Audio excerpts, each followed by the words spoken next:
I'm sure by now a lot of my viewers would be aware of Emily Dawes, the Southampton Student Union president who, earlier this week, announced plans to deface a World War I memorial for its depiction of white men rather than being a tapestry of diversity with various genders and races. In a tweet sent on the 24th of October after attending an event on Black History Month, she said, "Mark my words, we're taking down the mural of white men in the uni Senate room, even if I have to paint over it myself." Dawes appeared to receive support from her fellow union members, with one agreeing to get her brush to join in with the vandalism, and the mural in question has been locked away amid fears it'll be attacked. This tweet sparked outrage as one would expect so close to Armistice Day and 100th anniversary at the end of the First World War. But Dawes' comments should not come as a surprise to anyone who's been following student politics. In the past few months alone, we've seen Goldsmith's LGBTQ+ society publicly defend the Soviet Gulag system as benevolent, vandalism of a Rudyard Kipling mural in Manchester, Kent University banning people dressing up as cowboys, Tories or chavs in case it causes offence, several student groups in King's College branding together to support Antifa in violently shutting down a discussion hosted by Sargon of Akkad, repeated no platforming of various speeches in case their views triggered the audience. I could honestly go on all day lamenting the decline of universities in this country. Southampton University and Emily Dawes both issued apologies after the tweets were exposed to the public. But it's interesting to note that no action was taken against Dawes because of this. She threatened to vandalise a war mural, and if she were to carry out such a thing, she would be committing a serious crime. But that's not enough for the university to do any more than limited damage control. And there's no free speech defence here, because she's announcing her intent to carry out a criminal act. Compare this to students in Exeter who are expelled after sending offensive messages in WhatsApp between themselves.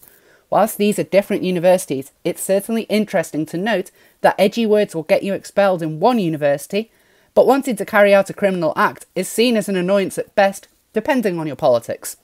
In fact, Southampton only decided to take action against Dawes when a new issue emerged, because it turns out Dawes decided to send unsolicited pictures of her genitals to over 200 students. And as a result of this, she's been suspended from a $20,000 a year job. According to the Express, Dawes was part of a group chat discussing coursework when someone shared pictures of their new puppy. Now, puppy pictures are indeed an important part of any discussion, particularly on education. But Dawes responded by saying, "Does anyone want to see my cat?" Then immediately followed it up with a vagina pic.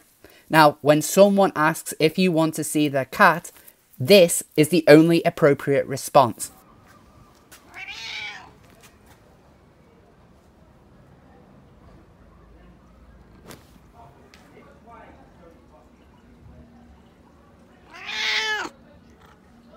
The news broke after another officer posted about it on Facebook, but it was quickly deleted. And according to the tab, staff and student officers at Southampton University have been told not to comment on the matter on social media or to anyone in the press.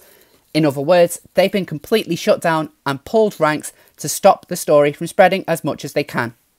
So, a paid student officer with radical extremist views is allowed free rein until they commit sexual misconduct, at which point they're suspended and nobody is allowed to publicly talk about it. Well, does this sound familiar?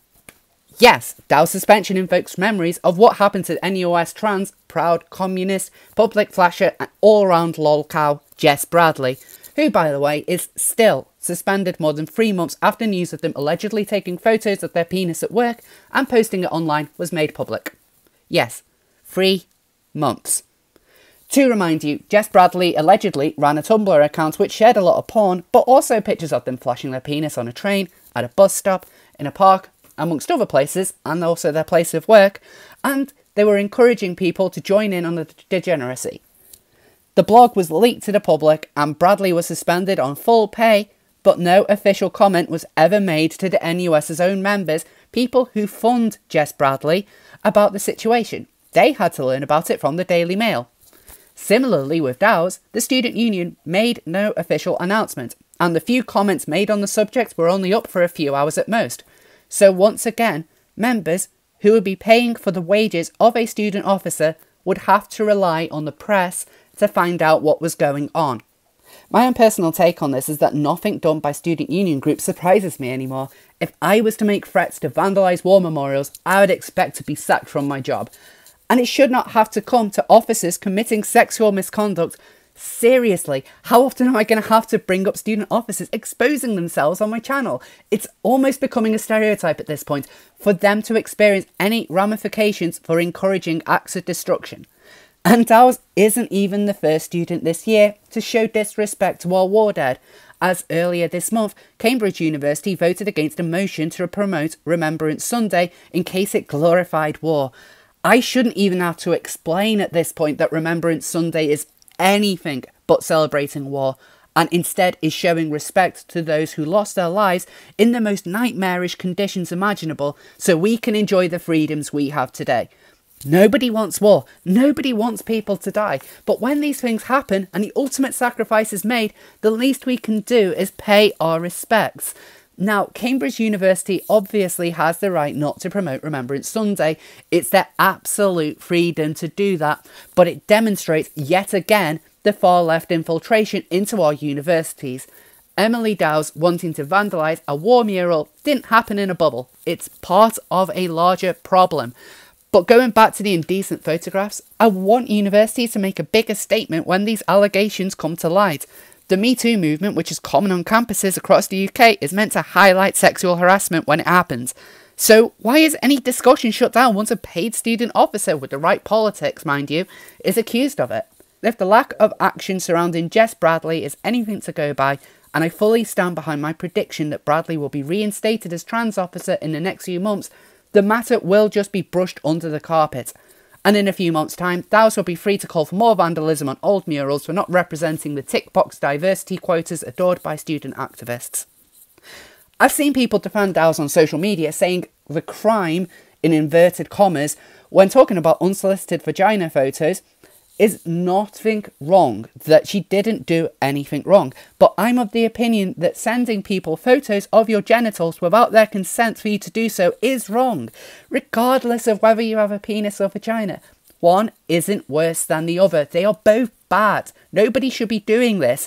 Would people really take this response if Dawes had a penis and she sent that to over 200 people? I somehow doubt it. But I'm an egalitarian. I try to be as consistent with this message as I possibly can. So what are your thoughts on the Dawes saga? Do you think she should have been suspended for threatening violence before taking a photo of her vagina and sending it to hundreds of unsuspecting students?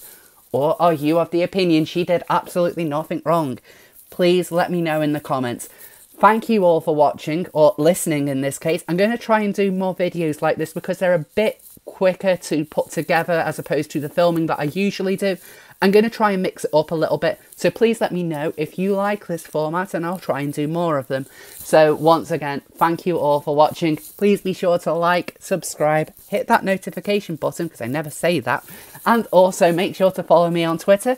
I have a Halloween special coming out in a couple of days, which I think you will all agree will be spooktacular because I wanted to use that word, and I will see you all next time.